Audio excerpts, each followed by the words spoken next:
Wild Health is about optimizing you. We use genomics, blood work, biometrics, microbiome assessment, many other tests, and a conversation with you to come up with a full health optimization plan. What's the perfect diet, exercise, and supplement plan for you and only you? The Wild Health podcast is about optimizing all of us. Here we cover the cutting-edge science that gives you the base to be able to apply the personalized plan we give you as a patient. To sign up as a patient, go to wildhealth.com. Or if you're a physician or health coach and you want to learn how to do this for your patients, we're happy to help as well. Wildhealth.com for all the information on becoming a patient or working with us.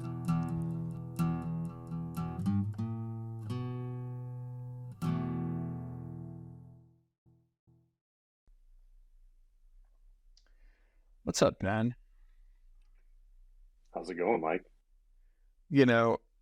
Is this the first time it's just the dude abides and me on a podcast? Have we done a solo before, or do we always have like the holy trinity of Kristen in with us?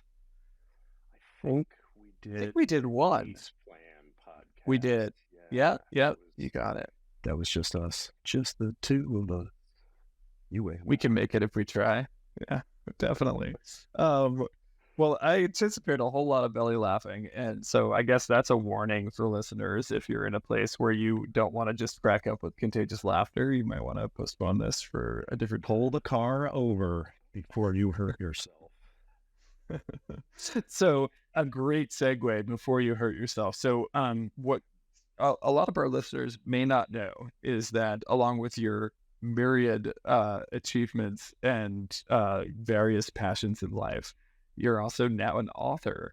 And one of the best things about your book, which I'm holding in front of me, although it's largely an audio podcast, so people may not be able to see that, is how many times you warn the listeners that this book might hurt you and you might want to put it down.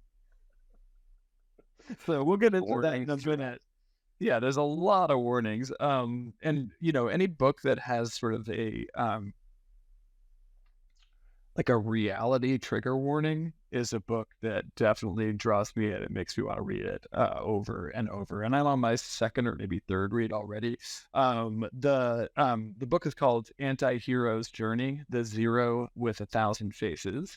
And before I do it the disservice of trying to characterize it in any way, talk to me, man. What made you decide I need to sit down and spit out 100 and something pages of like the craziest pointing out reality instructions that I think I've ever come across?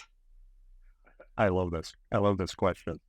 And I appreciate that you're on like the second or third read through, because we just published it like a week ago or so, and I've had so many friends say they feel like I tricked them. I only wrote 150 pages, but they've had to read at least 300 so far, is how they feel about it. And I'm like, no, you got to think of it as like a buy one, get one. Like, you got to buy one, get one out of the deal. It's not like I cheated you. I gave more than I received, was my perspective on it, right? But just back in February, I had a weird 2 weeks where I was having a lot of trouble either falling asleep in the first place, or I would fall asleep and I would wake up just a couple hours later, and there were just these ideas that I could not put away until I went and put them into a document. So I'd go and I'd type out these ideas, and then I'd get sleepy and I'd go to sleep and wake up the next day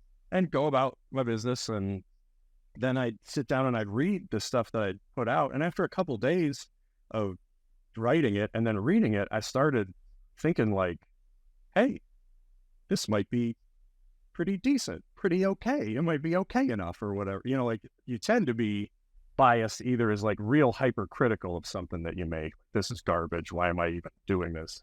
I wish I could just sleep. Like, I just wish this would not stop. Or like, this is amazing. This is the most glorious, golden turd that I've ever made or whatever to put out there. And I was right in the middle. I was like, I feel like this is good. This is good enough. And then I started sharing it with, a group of friends who are the sorts of people that I could rely on to tell me which way it actually went, like the kinds of guys and gals that if your fly's down, won't just point it out to you, but will make sure everyone is aware that it's going on, right? And then the feedback was still like, this is really good. Like, this is making me think. This is called. So it was about just 2 weeks of really bad sleep where I had to get these ideas out of my head in order to get some rest.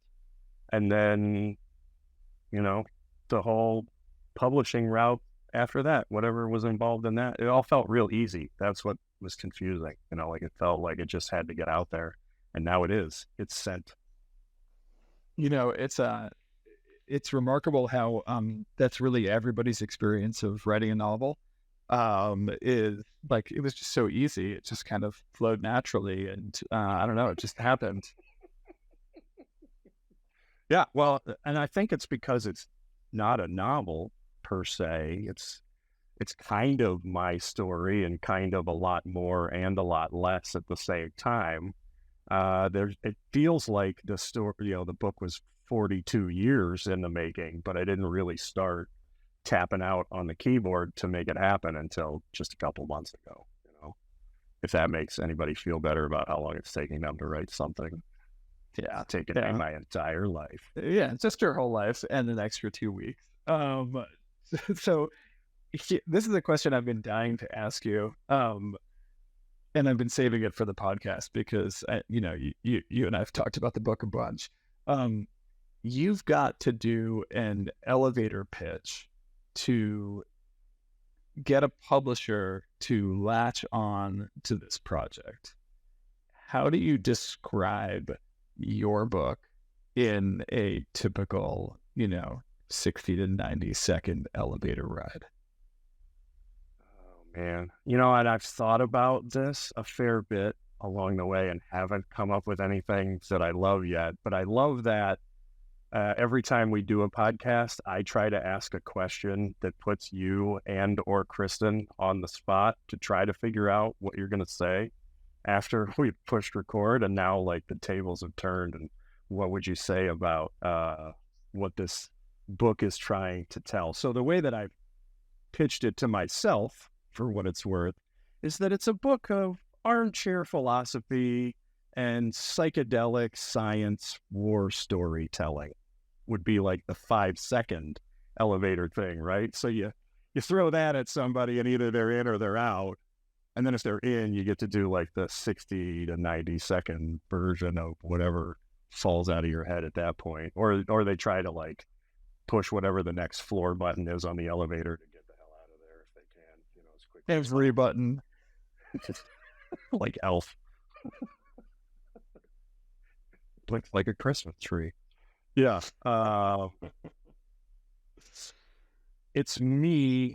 So sort of my life philosophy in a sentence is to embody all of life's paradoxes in a way that overcomes fear with love.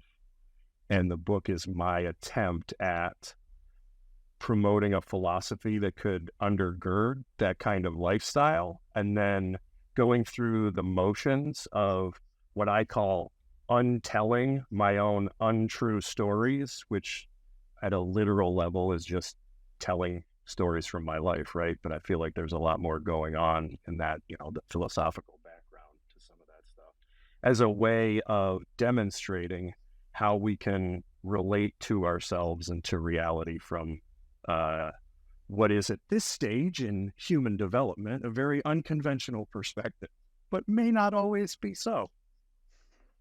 And probably wasn't always so. Also possible.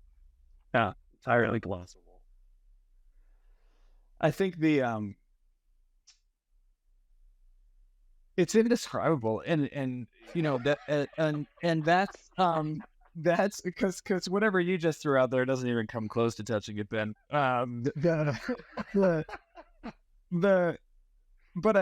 I mean that as the highest form of praise. I mean, people, let's just liken it to a mystical experience. Okay, so one of the key characteristics of a mystical experience is that it's ineffable. And that you can't really use words to adequately convey all of the meaning and experience associated with it. And I think that is a really good adjective for this book. It is, I mean, there are books that I reread, but there are very few that I read, put down, and the next day I'm like, I got to go back and do that again. Like there's more here, and there's also less here, and it's one giant paradox, but told in such a engaging and just like narratively yummy way that you just like your book is the flavor equivalent of umami. You're just like, I need more of this. I don't really the whole tongue is involved in yeah I don't really know what exactly it is I like about it, but I really like it. more. Please. Yeah. More please. So let's dive in a little bit to the we'll give people a little bit of a teaser, and I figured it'd be safe to stick with the just the back cover, so we're not giving away too much. I guess number one, didn't realize it was on my bucket list to be one of 3 quotes on the back of a book, where my compatriot quotes are Jesus Christ and Hunter S. Thompson, but check. Number 2, we talk about you talk about Joseph Campbell, obviously, because it's the anti-hero's journey, but you got to kind of reference the OG. So what did the hero's journey and the monomyth kind of mean to you, and how did that come to you as sort of a jumping off point? Yeah, it's every story, right, is the way that it gets. It's what it becomes, right? Joseph Campbell wrote The Hero with 1,000 Faces, where he lays out sort of a narrative structure for all of the ancient myths and future sci-fi. Like it fits over and over and over again.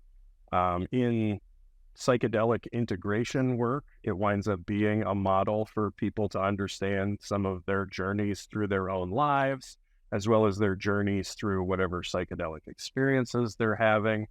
There's these 4 phases that he lays out in The Hero with 1,000 Faces: the call, initiation, separation, and return. That you can, as soon as you, like, it's like a meme. It gets into your head, and then every story that you hear or that you see that's a good story, you can see those stages happening. Star Wars, Lord of the Rings, Chronicles of Narnia, plenty of comic books and superhero movies, and all of these things have this pattern in it. And once you recognize the pattern, you can't unsee it.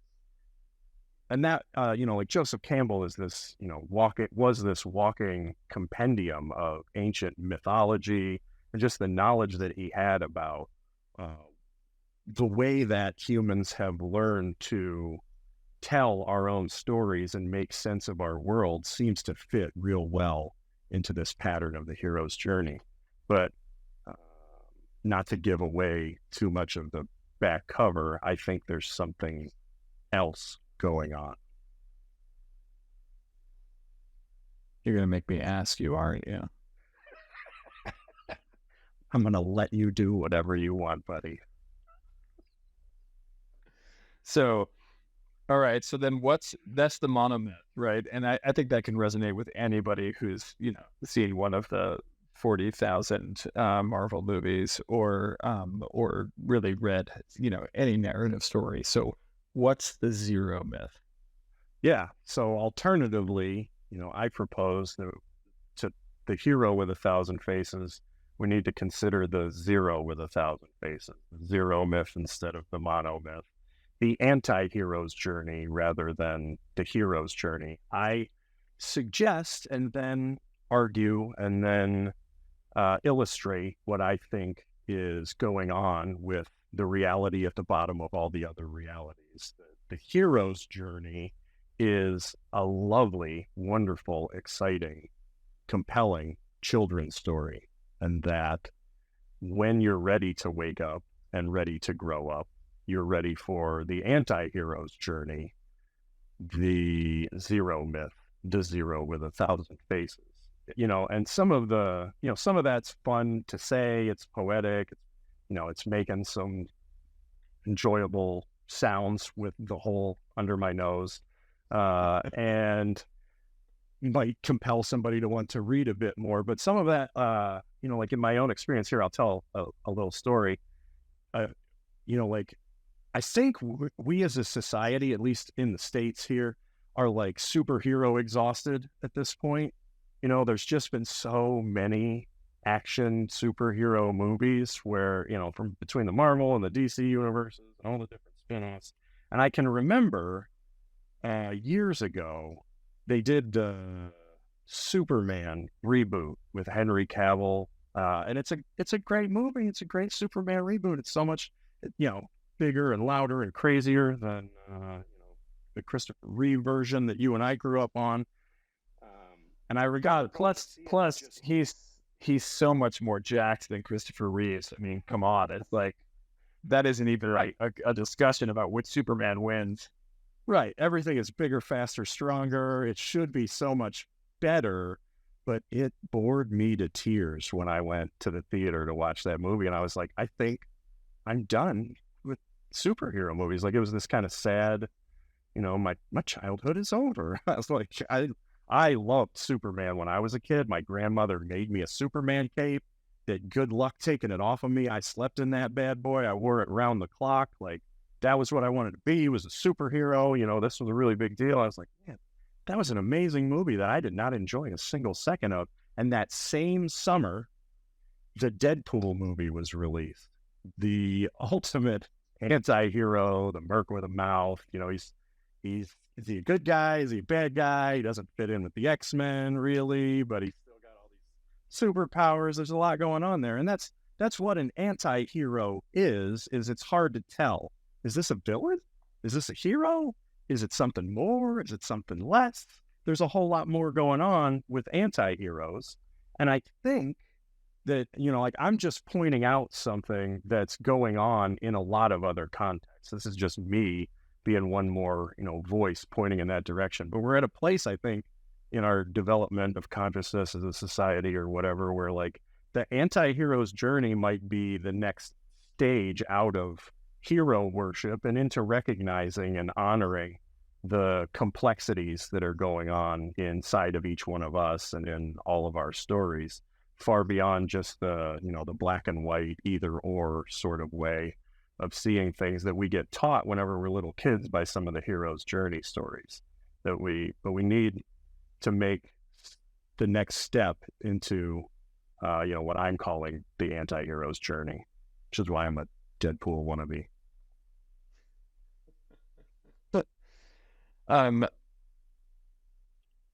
Other thoughts you want to share with folks, Ben? I mean, I don't want to give too much of. First of all, I don't think it's possible to give too much of the story away. It's not about the story. It's really an experience to read this. And I know you're on Amazon now. People can go to Amazon and look for Anti-Hero's Journey by Ben Askins. So that's easy enough if people are interested and want to take a look. But other things you'd want to share with people, like other reality trigger warnings or things that are in your mind. Yeah, one of the things we talked before doing this, we were just gonna talk about the cover. We're only gonna talk about the cover and let people dig into the story, and I'm gonna keep with that just because it's fun. And when I was doing the writing, there's this phenomenon right in the history of authorship called the pseudonym, where someone writes what they really think, but they don't put their real name on it. And I think we've all had this experience of really enjoying a book or a story and then wanting to know what's going on with the person that wrote this or told this story. I want to know more. And then you go and look them up, and it's a fake name, and the whole thing feels kind of fake, and you feel kind of like this was a dirty trick or whatever. And there's consequences to that too, right? So Mark Twain, being actually named Samuel Clemens, ran into trouble where he would get invited to political rallies to speak, And everybody would think, hey, Mark Twain's here and he's just telling jokes. He's speaking from the heart, trying to convey serious things, and nobody's taking him seriously because he's written under a pseudonym for so long. Everybody's expecting him to just, be a jokester. And Hunter S. Thompson, somebody that, I quote on the back cover, and he was a counterculture superhero in the 1970s, wrote Fear and Loathing in Las Vegas. But he had an alter ego as well that he named Raoul Duke, and he said he'd get invited to speak at colleges, and he lamented in an interview in Playboy magazine that he just wasn't ever sure if the colleges wanted to hear from Thompson or from Duke. Who do they actually want to hear from? There's this sort of way of dividing yourself, public and private, and pseudonym and actual name and some of those sorts of things. And when I was doing the writing and became aware that I was actually writing a book that I think I was going to try to put out into the world, there was that temptation to try to figure out, like, okay, I'm going to write this with my eyes wide open. I'm going to say what I really think. I'm going to be as honest and forthright, as true as I think as I'm capable of being. I'm going to cry until I laugh, and I'm going to laugh until I cry while I write this thing. And then do I have the guts to put my own name on it and put it out there that way? So I put my name on it, but it's a bit more going on than even that with putting my name on it, right? Because it says on the cover that I'm Captain Ben Askins, PhD, honorary, all of which is true, and none of which is quite as real to me, or it should be to anybody else, as maybe you might think at first blush. So even on the cover and in the author's name, there's a lot more going on than just initially meets the eye. Yeah, I mean, I think that one of the things that draws me back into it every time I open it is, I mean, maybe not every single sentence, but pretty darn close to every single sentence, there are multiple meanings and multiple, like, hidden gems. I think you make a reference to Easter eggs early on, and it really is like, it's full blown Easter every time you open this book up. It's and if you're looking to really, kind of stump the monkey mind a little bit, which, we don't have to go into this, but certainly to me, that is the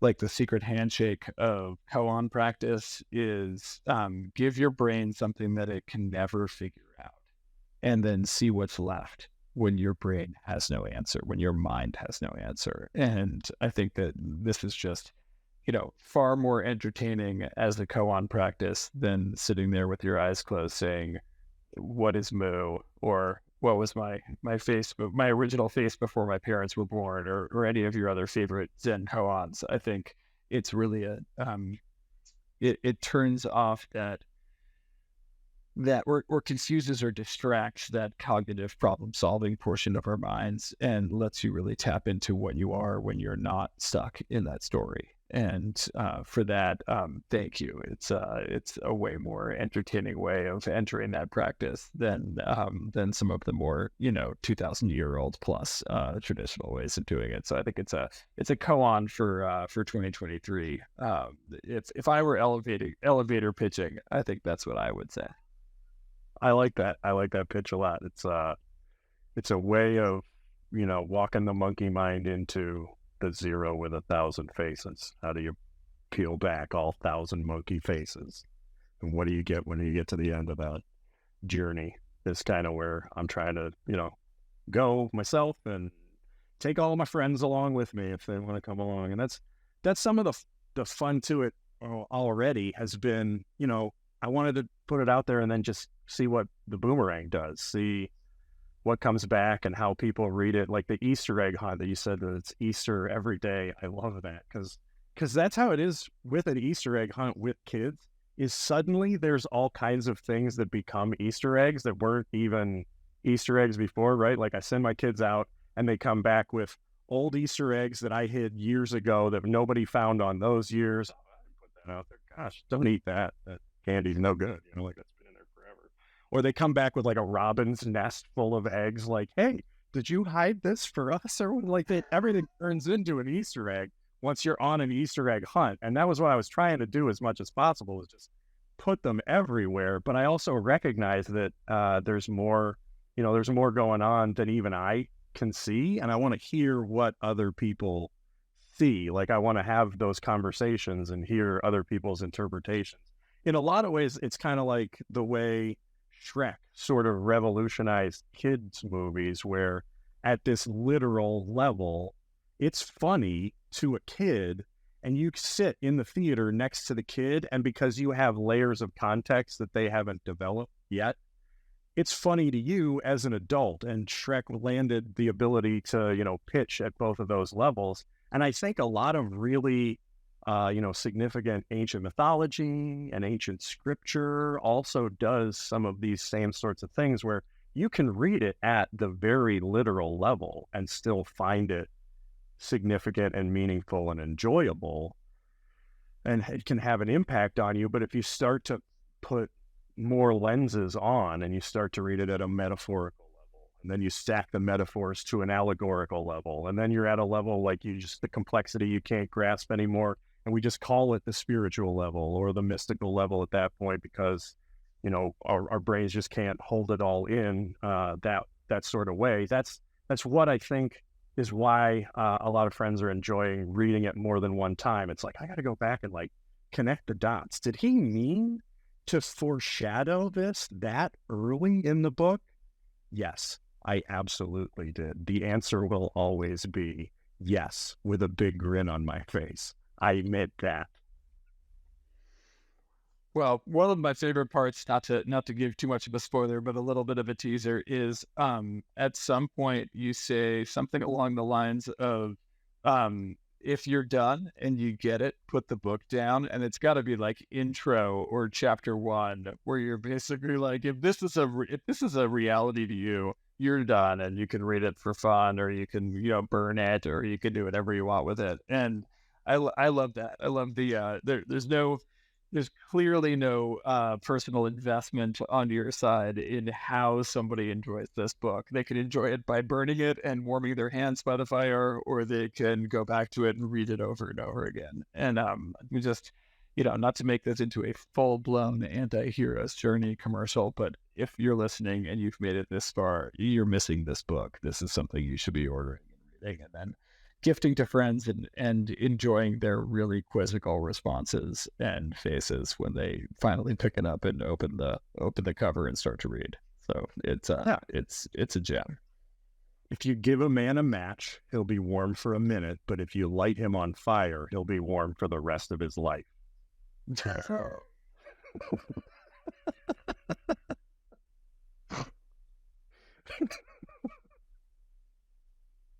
I got nothing.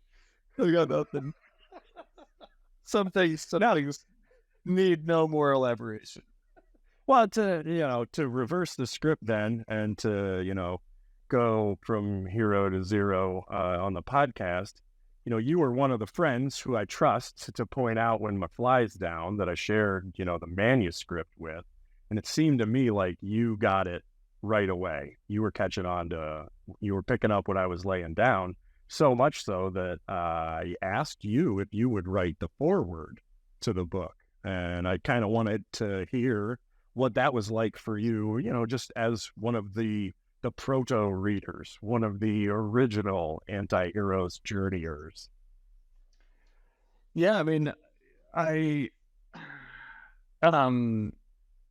watching it evolve was super enjoyable. And seeing sort of, being friends with you and knowing, this reminiscing on some of our conversations, and then being able to witness how the brain dump works for you and what actually makes it onto the page was personally really satisfying. I think, I'm pretty sure I got asked to write the forward because I made a funny pun, and you were like, "That's got to be on the forward," and that, so grateful to my own humor, pat on the back, because it really did give me a chance um to sit down and, number one, like, explore and try to be able to express what it was that I found so special about it.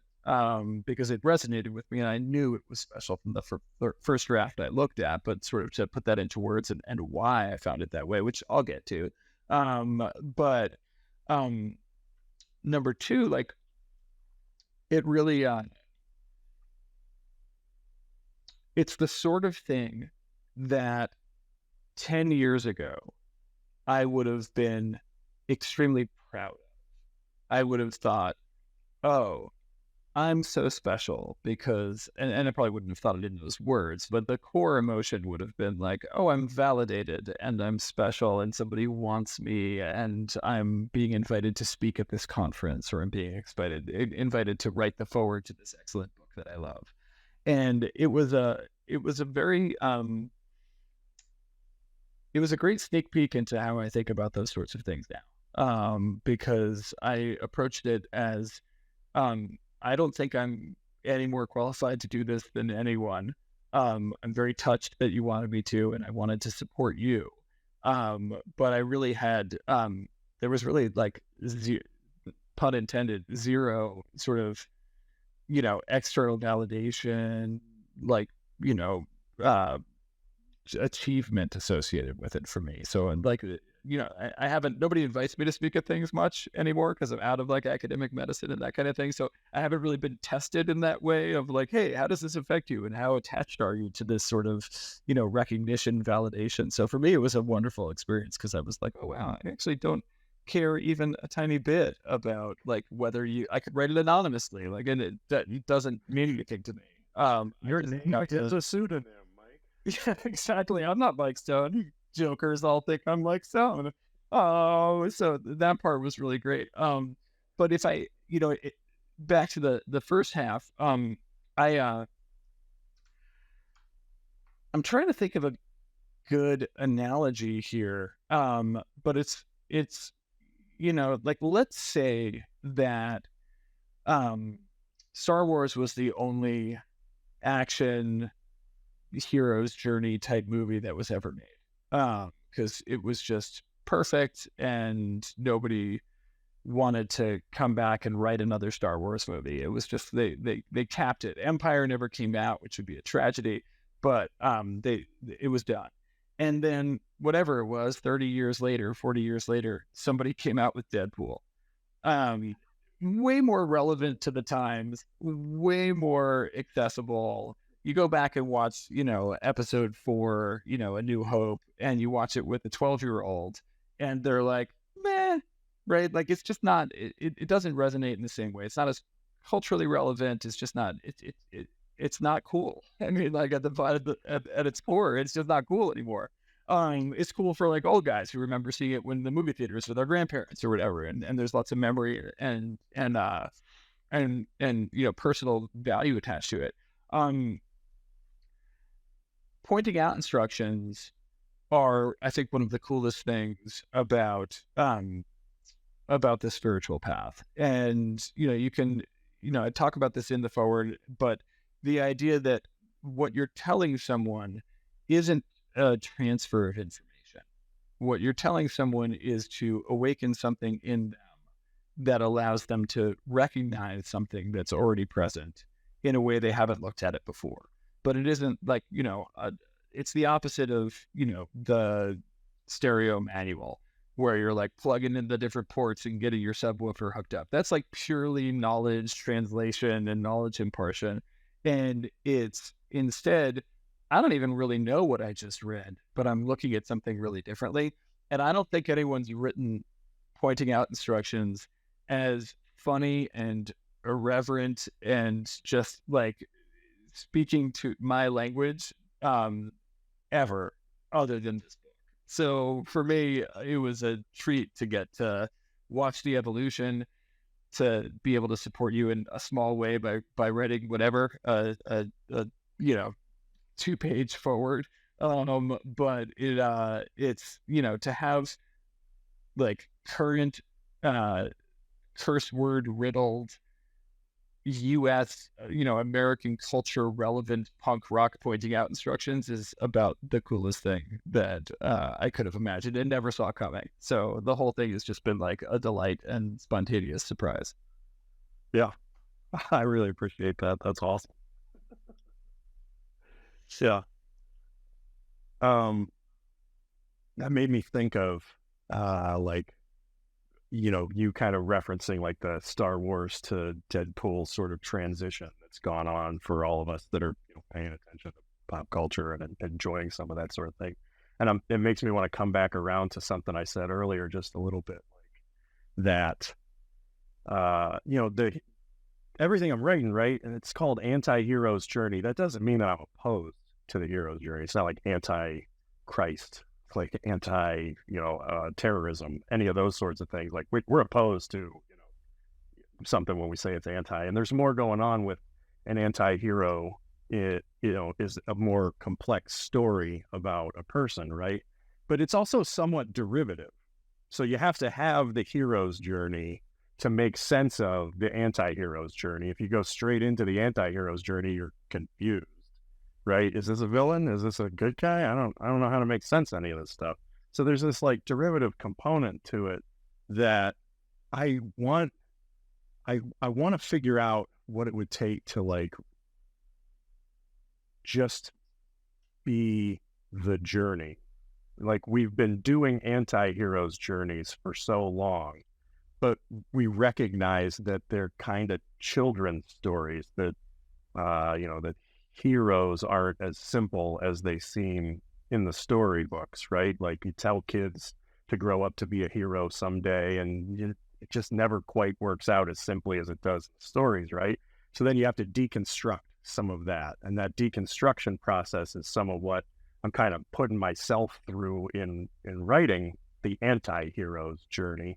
And you come out the other side of that and you do some reconstruction, right? You construct, deconstruct, reconstruct. But like, what if we just started telling kids the truth really young instead of telling them all these fantastical stories? Like, what if instead of, having to build the same storylines that we received from everybody else, we integrated those storylines. We didn't chuck them out. We didn't treat them like garbage. They're valuable and meaningful. But we started to explain things in just a much more clear-eyed, honest way to the newest members of our society whenever they show up. I could look at my kids and say, I have a Master of Divinity. I have a license to practice medicine. I am a war veteran. And I really don't know that much about what's going on here. There's so much going on. The universe is infinitely mysterious. And I've been here for a heartbeat longer than you have. And we just need to meet it with infinite curiosity in response. And I just want to hold your hand and go exploring together on this journey. You don't have to grow up to be a hero. You don't have to grow up to be an anti-hero. It's just, I don't know that much about what's going on, but I do know that every molecule of this universe that I occupy loves you. And there's a lot more going on with the pronouns that I just use talking to you than either of us fully realizes. Now let's go on the journey together, little one. Yeah, I mean, I had a conversation earlier today with someone about the themes of perfectionism, control, and unworthiness. Super common themes that come up with folks as they start to, get curious about what drives their behavior and what underlying beliefs or emotions might be present. And this question came up of, do you think it's possible to welcome these new forms on the planet and not stamp them with the conditioning that leads to these sorts of adaptive, maladaptive behaviors, and worldviews. And I mean, I definitely don't freaking know the answer. Let me just say that. But I think it's highly unlikely. Like, even if, your kids are getting that talk from you, they're still riding the bus to school. They're still going to school. They're still exposed to all of the other, the societal conditioning machinery that we're all exposed to. And this is, I can't remember who, it might have been Angelo who was talking about this, but I was raised in a Jewish household, so like I have no clout here to be quoting the Bible, and I'm talking to the New Testament, and I'm talking to a freaking master of divinity. So you can just like correct me when I'm totally off base. But I think it's childlike is where Jesus was going, not childish. And I think it's I think that's so beautiful, because it's in an anti-hero journey kind of way.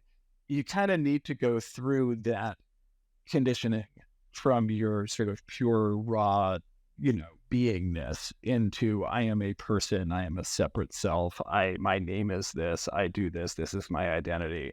And then to slowly work on peeling back the layers of what are actual truths. Spoiler, none of them.